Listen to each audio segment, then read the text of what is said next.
Najlepši del so seveda ozdravljene zadovoljne bolnice.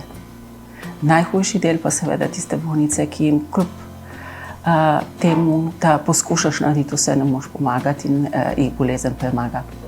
Sem Simona Bošnjak, internistka onkologinja na Onkološkem inštitutu v Ljubljani.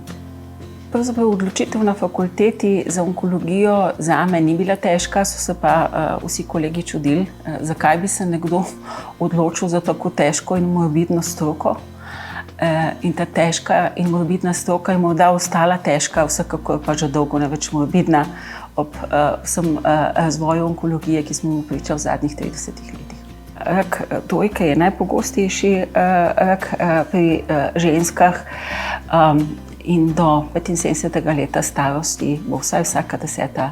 ženska v Sloveniji zbolela za tem rakom. Zato je seveda potrebno redno samopregledovanje in predvsem udeleževanje presajalnih programov. Danes večino žensk z rakom dojke pozdravimo, žal ne vseh.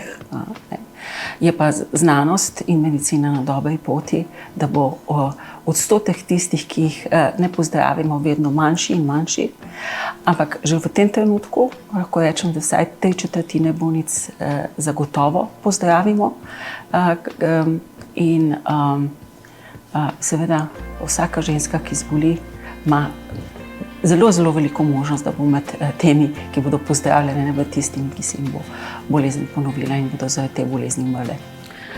Vsekakor naj bodo ženske pozorne na svoje zdravje, naj upoštevajo vsa načela zdravega življenja, veliko gibanja, rekreacije, zdrava mediteranska prehrana.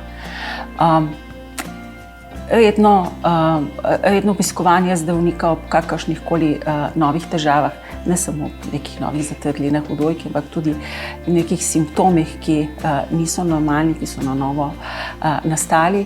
In za vse ženske, pri katerih je organiziran presajalni program, torej za odkrivanje raka materničnega vratu in raka dojke, naj se tega presajalnega programa vsekakor udeležijo.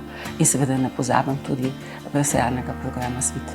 Vsakdanjik v službi je težak, ampak pravzaprav moraš domov odideti pomirjen z dejstvom, da si tisti dan naredil vse, kar je bilo v tvoji moči. Včasih bolezen je premočna in pravzaprav tega toka bolezni ne moreš zelo spremeniti, lahko pa pomagaš bolniku, da z boleznijo kolikor to kakovostno živi.